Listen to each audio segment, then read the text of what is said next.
We're still on page 348 talking about motivation theory.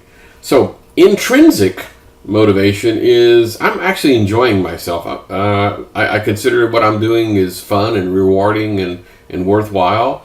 This would, and some people would call this a vocation. Okay, in other words, I am destined to be a nurse. I am destined to be a teacher. This is what I was born for. I'm good at it. I'm enjoying it. I'm having a blast. Oh yeah, by the way, they also give me a paycheck.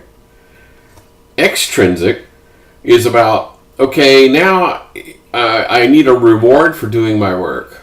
I'm doing my work, but I'm expecting some sort of payment or a reward or something. I'm not doing it because I'm having fun.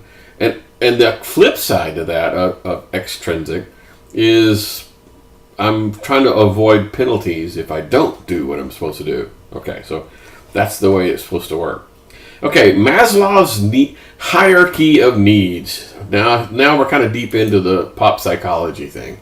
The idea is, according to this theory, you can't progress up this pyramid until you fulfill, in other words, unless you have food and water. Okay, you're not going to be concerned about your social interaction and self-esteem because you're down here trying to make sure you got enough peanut butter to survive. Okay, so food, water, that kind of thing. And then when you step on up to that, okay, now my food, water, and shelter requirements are okay. Now I can go into, physical safety and economic security, and after that I can deal with, social issues and teams, and after that, recognition and prestige and all the rest of those things. So basically what this is saying is that, you're guided or motivated by a sequence of needs. And this is why the U.S. government typically doesn't understand this. I remember, like, during the Vietnam War scenario, this reporter came up to some poor peasant in the field and says, why aren't you outraged that, communism is spreading in your village? And the villager said, I have one ox and a field full of rice. I don't care what the political structure is. That has nothing to do with me. He was down here. He was down here at food and water. And maybe here. He didn't care about what was going on above. He was stuck down here at the bottom. He could care less whether or not his government was based on communism. Right? That was of no concern to him whatsoever. All right. So just having said that, you remember how they always talk, safety first. You always see that in, like, when in a construction zone and this kind of stuff. Well, no, it's not. It's food and water first, safety is second. Okay. So the reason for trying to show you all this is, if you're a company, you need to be talking to this hierarchy. You need to be trying to bring people up a notch so that you need to be addressing social needs. It's kind of sort of assumed that they're working there, that probably they're getting enough money to pay for food. Okay, maybe not. Maybe if you're a minimum wage worker, you're still stuck down here. But let's just assume that you're a high-tech company and most of your people are already at level 2. And so you're trying to get them up to level 3. So you need to be addressing their social needs in your organization. With gatherings and meetings and events and things of that nature. By the way, don't ever make these events mandatory because that just annoys people. But provide an opportunity for like-minded people of the same age group to get together. Okay. So that's the reason why this is in the book, is to talk about you need to be aware of how you can motivate your employees. If your employees are way up here at the top, they're happy employees, they're productive employees. Okay, that's kind of what you're after. The next one is Hertzberg's motivation hygiene. Hygiene is a strange term. But basically they're talking about that companies alone really can't elevate your employees. I mean, you can't really motivate employees by yourself as a company. You really need to be somehow engaged in this thing. So in other words, what motivates achievement? Well, having larger salaries. What motivates recognition? Well, more supervision. And what motivates, the work and advancement and all the rest of these things? You need to understand these things. So, for example, some people will put up with a heck of a lot as long as they're getting the training that they need, because they know that, if I'm gonna stick with this, this crappy job, but they're training me, and by the time I'm done here, I'm gonna be able to move on up the corporate ladder. And so a lot of people will put up with an awful lot of stuff because of all this. So you need to kind of understand how this part works. So again, companies alone can't motivate you. You can't motivate people by just saying, "Oh well, here's hours and salaries and wages and benefits." That's probably not going to cut it. You probably need more than just a traditional "here's a paycheck" thing. Okay. So moving right along, McClellan's acquired needs theory. Okay. So again, this is all pop psychology, but bear with me. The idea is they have a acquired need, achievement. Okay, achievement is the high need to achieve. These are the type of people, if you understand them, you know how to, I'm going to go ahead and say the word manipulate, although I don't mean that in a bad sense. But if you understand you have an achievement type person, these people who need regular feedback and tend to kind of work alone, okay? If that's what they're at. They have a high need to achieve something. Okay, so the way you do that is you find them challenging but achievable goals. You give them something that's a tough job for them to do, and they'll run off with it and do an excellent job. Okay, affiliation. Okay, these are the folks who need desperately to get along with others. Okay, and so they need acceptance from the group. They need personal interactions. And so what you would do is you would find a collaborative work environment for those people. So if that's the kind of bent you are, well, then you need to be pointing them, you need to be assigned projects that do that. Power, personal, institutional power. Some people crave power. And if they do, maybe you ought to provide them an opportunity to direct the work of others. I mean, assuming that's what they're good at. And I'm not talking about power-hungry megalomaniacs. I'm not going to the extreme here. I'm just talking people who are motivated by having power. Go ahead. Make them the head of a team, right? It's harmless. Anyway, find management and goal-oriented tasks for them to do. So, again, if you know how to motivate people, you can put them in kind of like, in this case, put them in 3 boxes. And so, okay, people in this box get...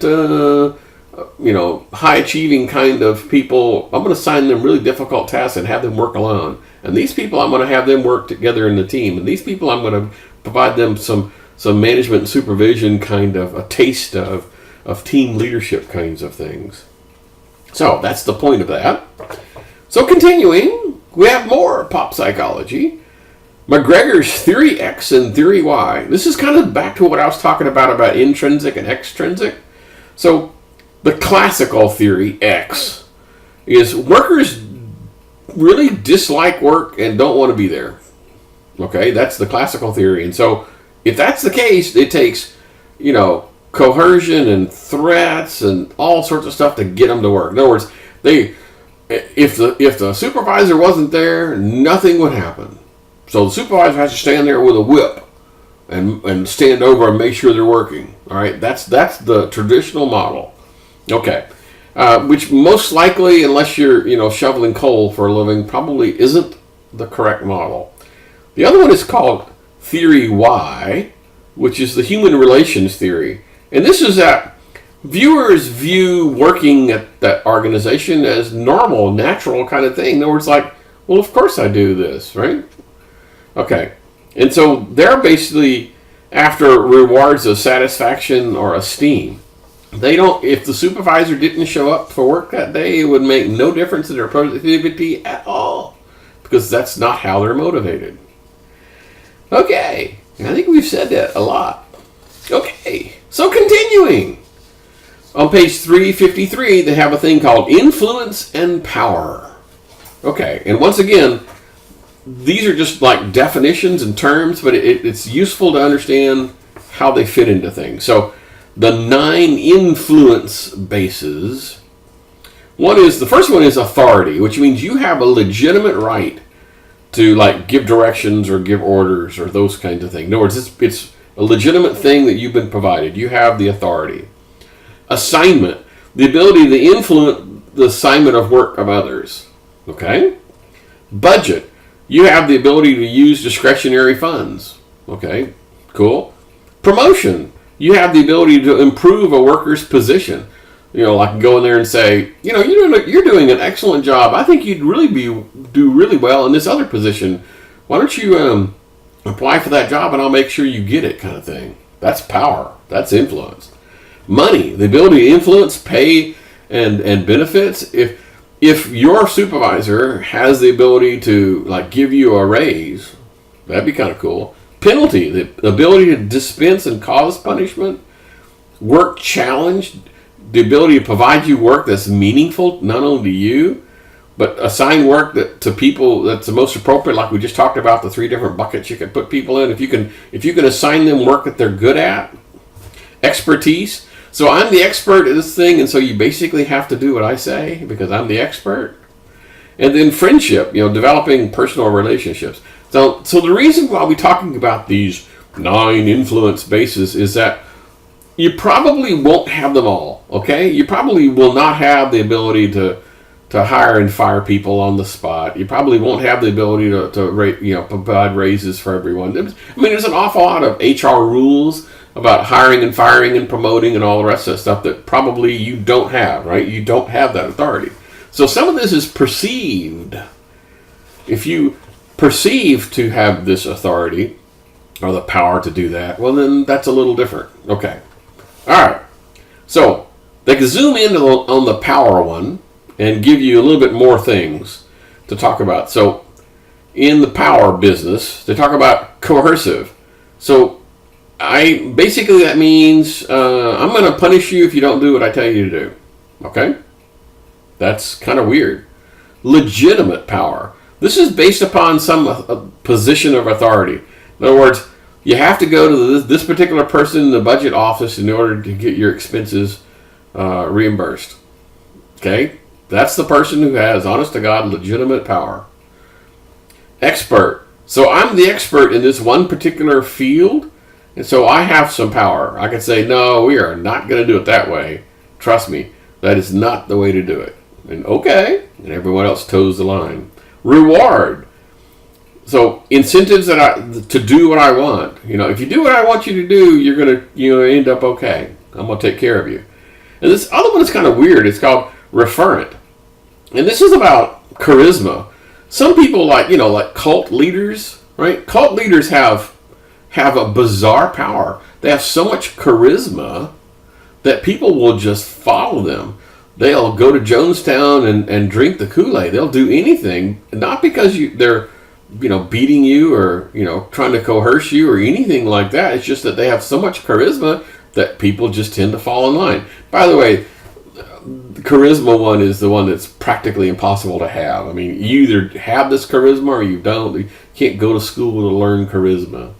Okay, so what's the point of all this stuff? Well, if someone is motivated by their need to climb the corporate ladder, you need to be talking to them about things like work assignments and benefits, and you need to be talking about that influence that you do have. If you have a person who's trying to get job satisfaction, and you need to be talking about how you can influence the work that they get and the recognition that they get and those kinds of things. So again, the point of all this is, if you understand what motivates people, here's some of the tools in the toolbox that can help make it happen. Okay. The next one on page 355 is Covey and Improving Habits. You've probably heard of this book, maybe. The 7 Habits of Highly Effective People. And that's a good place to stop for the 15-minute mark. And we'll pick this thing up again in just a few.